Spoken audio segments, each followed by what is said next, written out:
Mask उतारो जी में आप सबका स्वागत। आज मैं बातचीत कर रही हूँ साध्वी खोसला जी के साथ। वो अपना इंट्रोडक्शन भी देंगे आपको।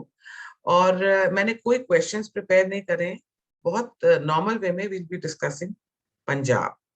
एक बहुत ही क्रूशियल स्टेट है। आजकल इलेक्शंस हो रहे हैं वहां पे, और वहां पे क्या हालात थे।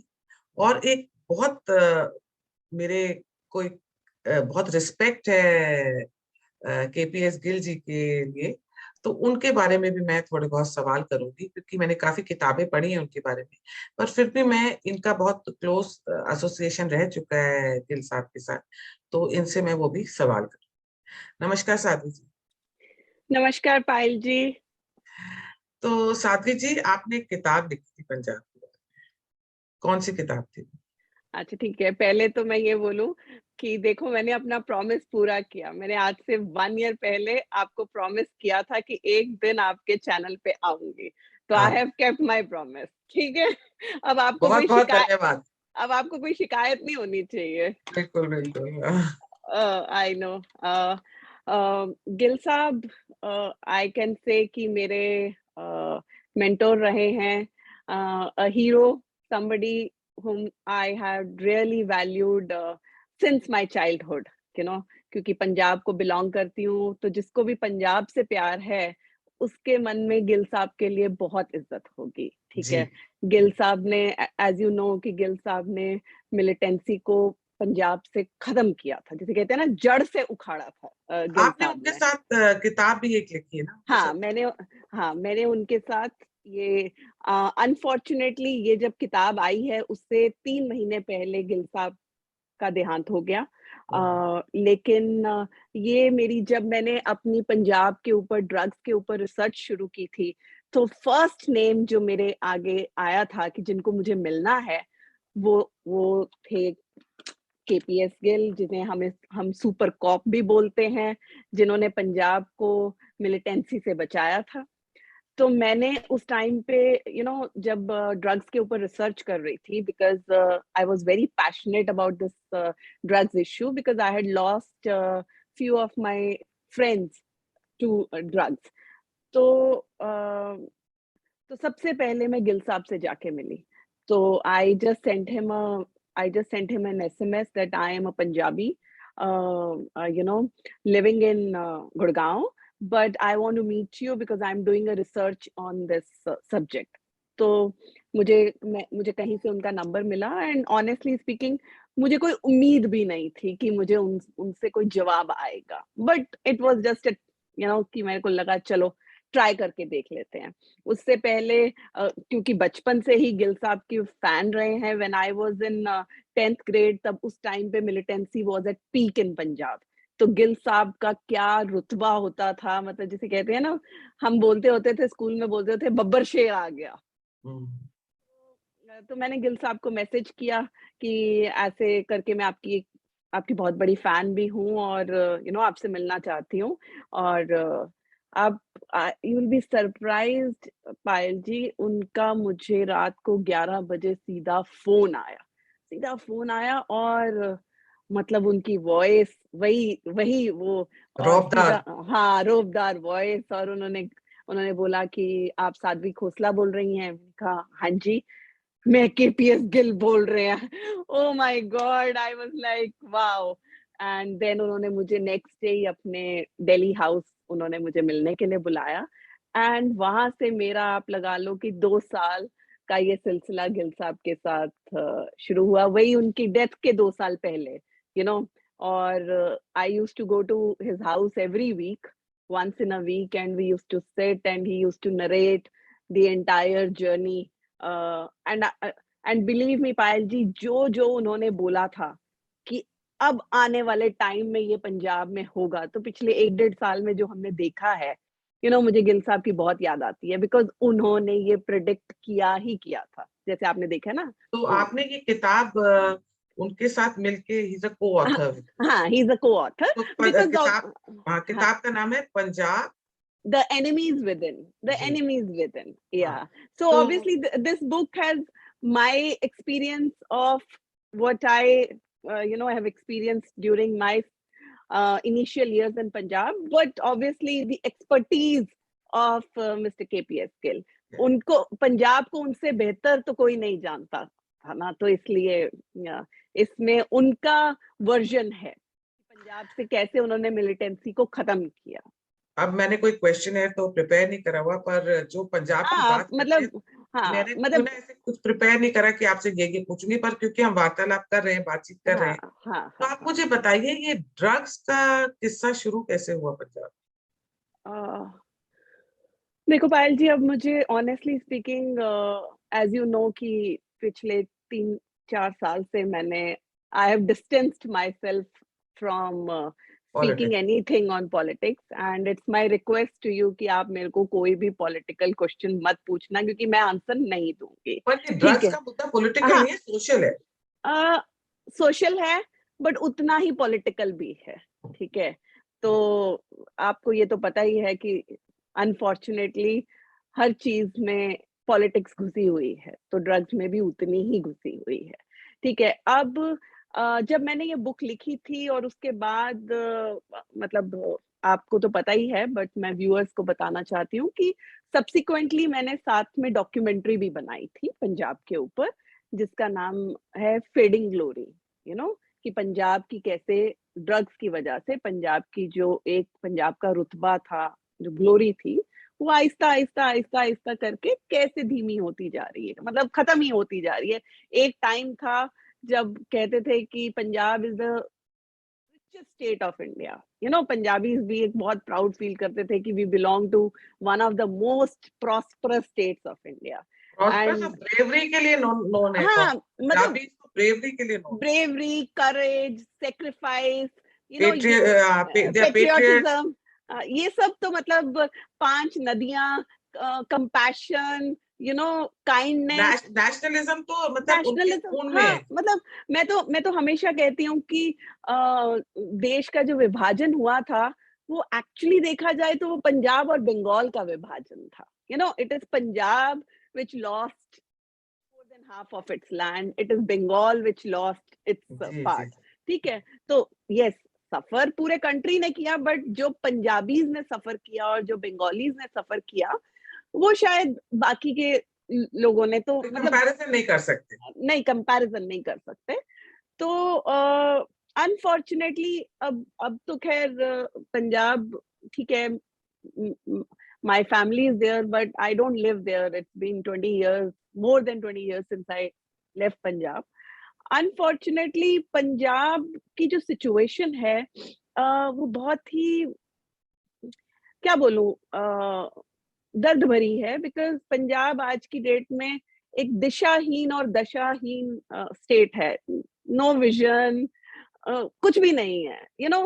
और when I compare Punjab, because I travel a lot, as you know, so, and I travel a lot within India. तो जब मैं बाकी के राज्यों में जाती हूँ, you know, अभी recently I did a road trip to Bihar. So obviously I crossed UP and I see कि भाई जो states बीमारू states कहलाई जाती थी देश की, you know, वो भी पंजाब से ज्यादा प्रोग्रेस कर रही है, खासकर कि यूपी। तो यू नो, यूपी आज की डेट में is I think one of the fastest progressing state, ठीक है। और चलो, अब जैसे मैंने बोला ना, मैं बिहार जाके आई, तो ठीक है, बिहार बहुत अभी भी पिछड़ा है और बहुत वहां पे अभी भी प्रोग्रेस की बहुत जरूरत है, but at least I will say कि वहां का के मुख्यमंत्री, जिनको यू नो मतलब he is known for development, ठीक है, तो एटलीस्ट उनकी कोई विजन तो है। उन्होंने अपनी बिहार में, जैसे मैंने बिहार में विमेन से बात की, तो एक चीज को लेके वो नीतीश कुमार जी से बहुत प्रसन्न है कि उन्होंने वहां पे शराब बंद कर दी, ठीक है। तो what I mean to say कि एक विजन तो है ना वहां के मुख्यमंत्री की, ठीक है। अब यूपी है, एक विजन है, इवन महाराष्ट्र में जो अब सरकार है, उनकी कोई विजन तो है। ऐसे ही मतलब I can name many other states की जिन, पंजाब एक ऐसा है जहां कोई विजन ही नहीं है, कोई मतलब it is one of the मतलब एग्रीकल्चरल स्टेट, ठीक है। बट एग्रीकल्चर का तो आप हालत देख ही सकते हो, ठीक है। लैंड फर्टाइल ही नहीं रहा वहां पे, सबसे मोस्ट हाँ, फर्टाइल ठीक एरिया है। मतलब आप ये सोचो कि पहली बार प्रो फार्मर्स और प्रो एग्रीकल्चर एक रिफॉर्म आता है, और उसको लेके 1.5 साल तक पंजाब के फार्मर्स एजुकेट करते हैं विदाउट अंडरस्टैंडिंग कि that this reform can actually reform their life, ठीक है। तो अनफॉर्चुनेट सी बात है पंजाब की कि जो स्टेट अपने रिच कल्चर के लिए इतना मशहूर है, जो Punjabis are the flag bearer I would say of you know Indian culture, patriotism, सबका मतलब पंजाबीज देखो कहाँ कहाँ नहीं है।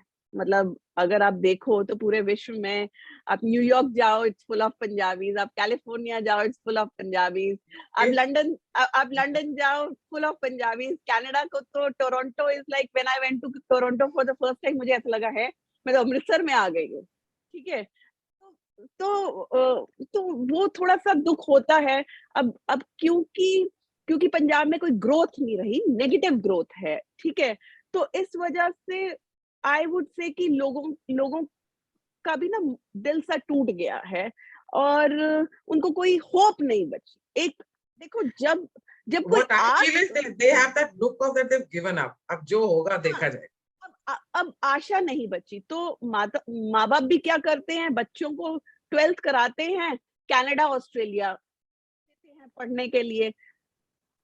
ये सब जो शुरुआत हुई, जो जिसे मैं कहूंगी कि माइग्रेशन की, एक्सोडस की, कि पंजाबी इतने भारी संख्या से बाहर के देशों में जाके सेटल हुए, इसकी शुरुआत एज यू नो 80s में हुई, यू नो आफ्टर जब मिलिटेंसी वाज एट पीक, जब मिलिटेंसी एट पीक थी, जब इंदिरा गांधी का असैसिनेशन हुआ, उसके बाद जब सिख राइट्स हुए, तो and militancy and even KPS Gill ji shared with me कि उस दौरान भी, बिकॉज केपीएस गिल का बहुत एक दबदबा था और डर था स्टेट में, तो उस दौरान भी बहुत मिलिटेंट्स हैं जो निकले थे। मैं आपको सॉरी इंटरफेयर कर रही हूँ बीच में और इंटरप्ट कर रही हूँ।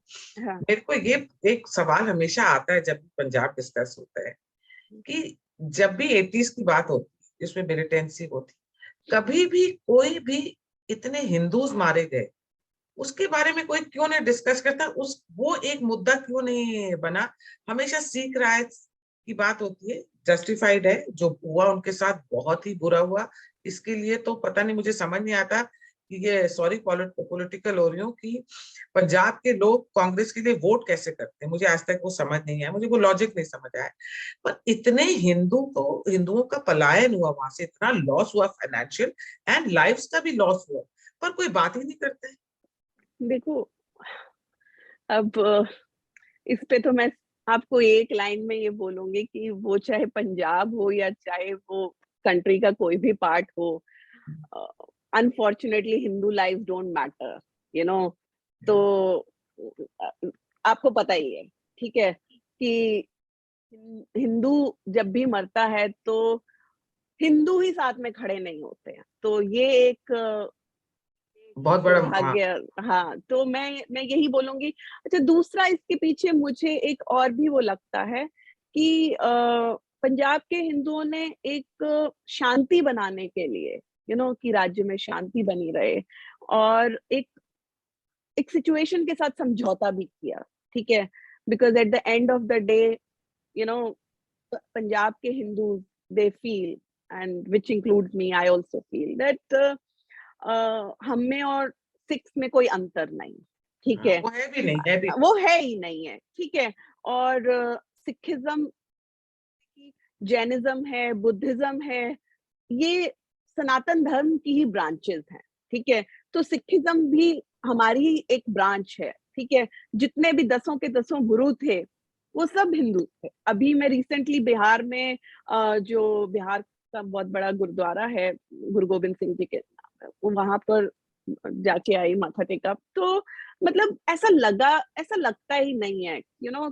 आप गुरुद्वारे में जाओ तो आपको वही फीलिंग आती है जो मंदिर कि जो एक मंदिर में जाके, एक और बात बोलूंगी साथ ही, यू नो, वननेस की फीलिंग। जैसे साथ ही मैं देखती हूँ जैसे हमारे परिवार में, जैसे तीसरा जो भाई हुआ, मतलब 7 भाई थे, तीसरे जो भाई हुए उन्होंने सूखा हुआ था, उन्होंने तो, उनकी मदर ने, तो उन्होंने उनको सिख बना दिया।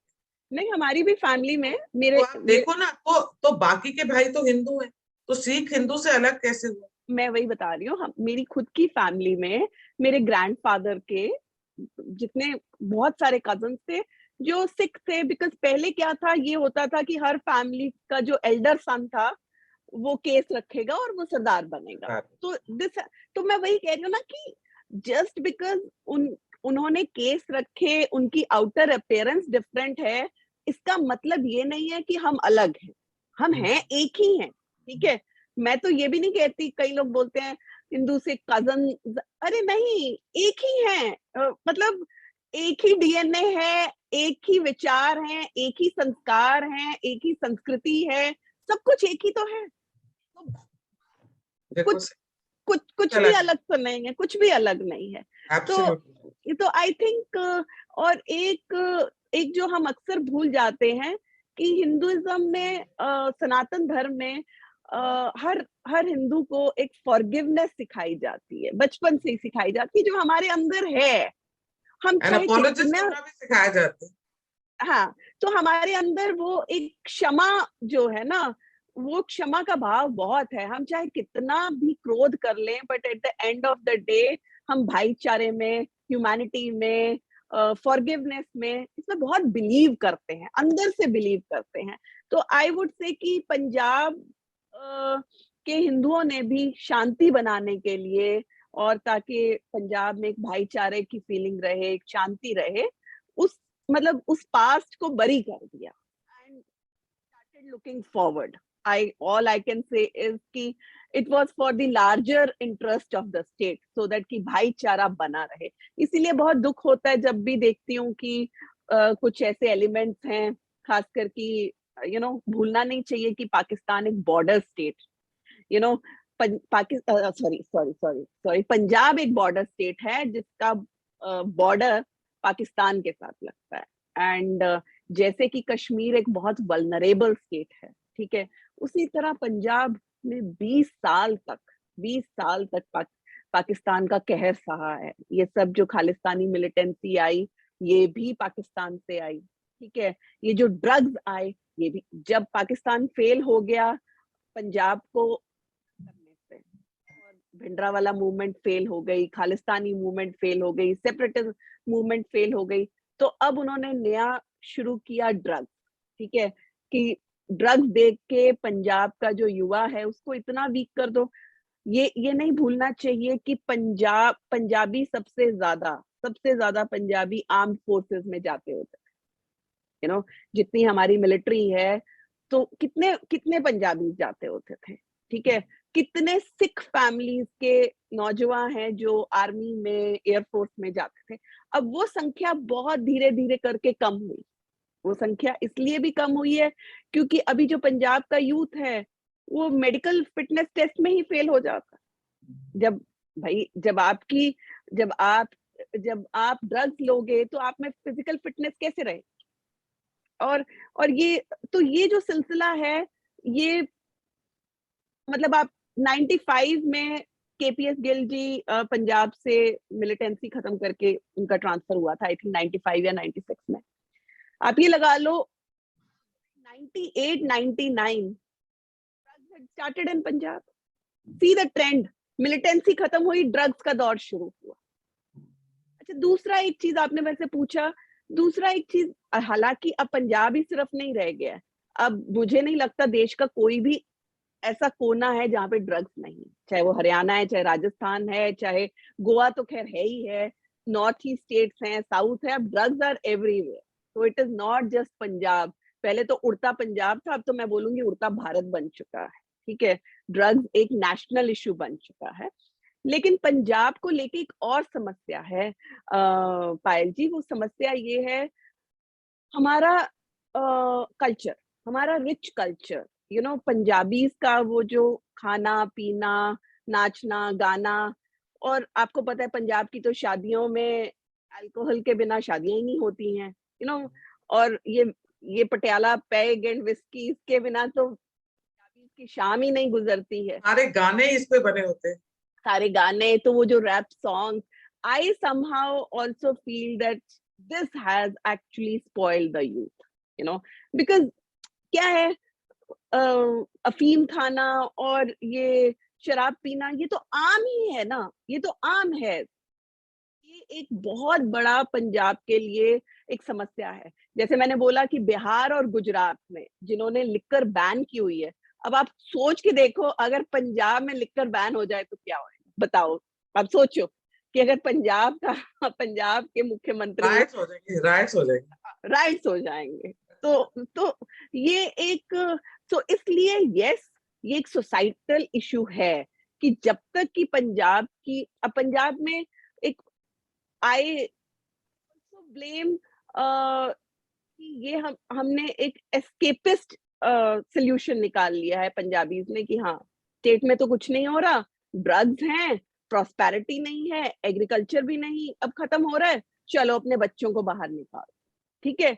Instead of fighting with the problem, instead of finding the solution, भागना शुरू कर दिया, मतलब आप प्रॉब्लम से भाग रहे हो। तो आई थिंक देखो, पॉलिटिशियंस क्या हैं, पॉलिटिशियंस भी तो हम में से ही निकलते हैं, सोसाइटी में से ही निकलते हैं, ठीक है, हम ही उनको बनाते हैं और हम ही उन्हें नीचे लाते हैं।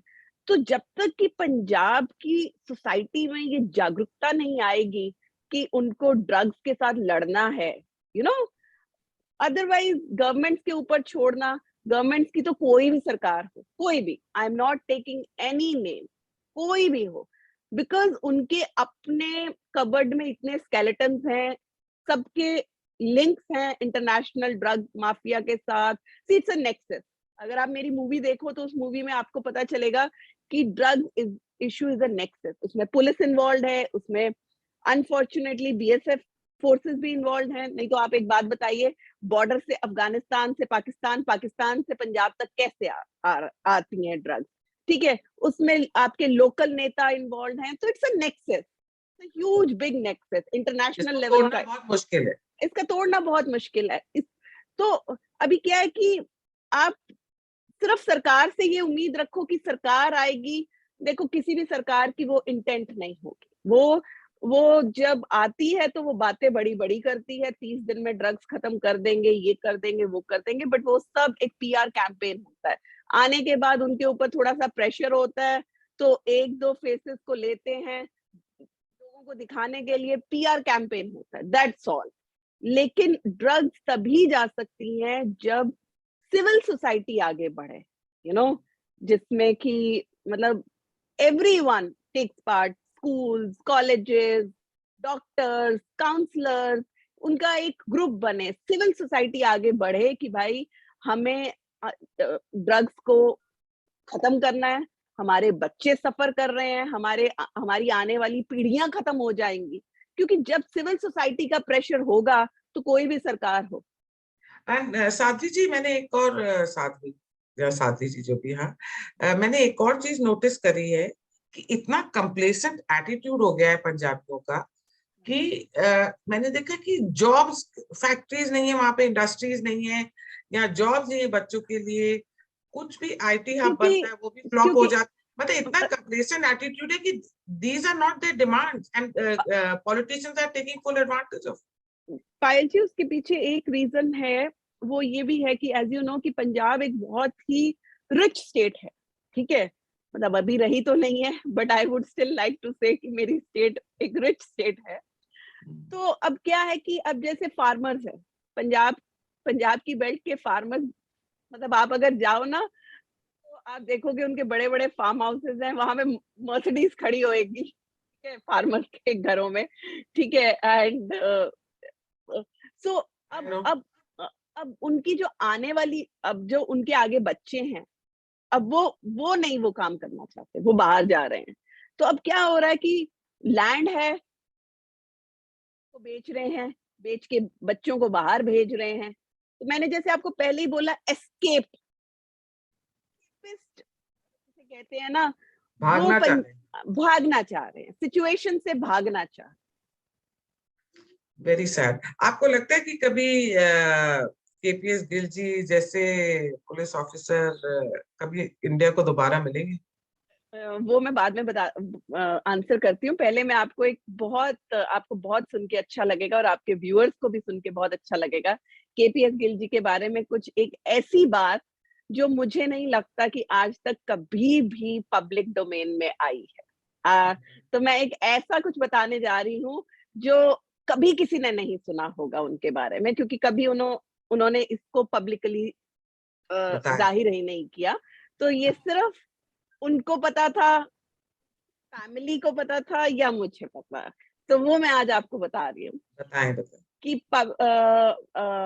केपीएस गिल जी ने अपने मतलब लाइफ के जो लास्ट के 10-12 साल हैं, उसमें से बहुत ज्यादा समय उन्होंने वृंदावन में स्पेंड किया।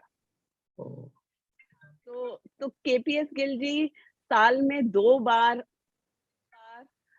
वृंदावन जाते थे और जाके वहां पे 1 डेढ़ 2 महीने रहते थे, जबकि उनकी हेल्थ भी सफर कर रही थी। उनकी हेल्थ भी लास्ट के टाइम में बिल्कुल ठीक नहीं थी। He had 2-3 care takers also, ठीक है। लेकिन वो केयर टेकर्स को साथ लेके जाते थे और वृंदावन में 1 डेढ़ महीना रहते थे।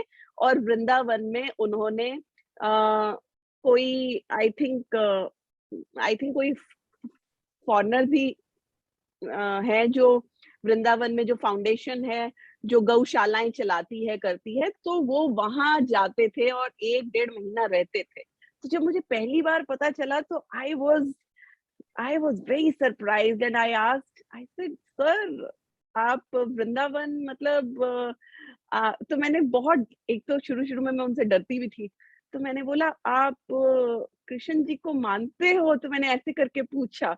तो उन्होंने मुझे पूरा लेक्चर दिया कि उन्होंने मुझसे पूछा तुमने गुरु ग्रंथ साहब पढ़ा है? तो मैंने बोला नहीं, मैंने तो नहीं पढ़ा।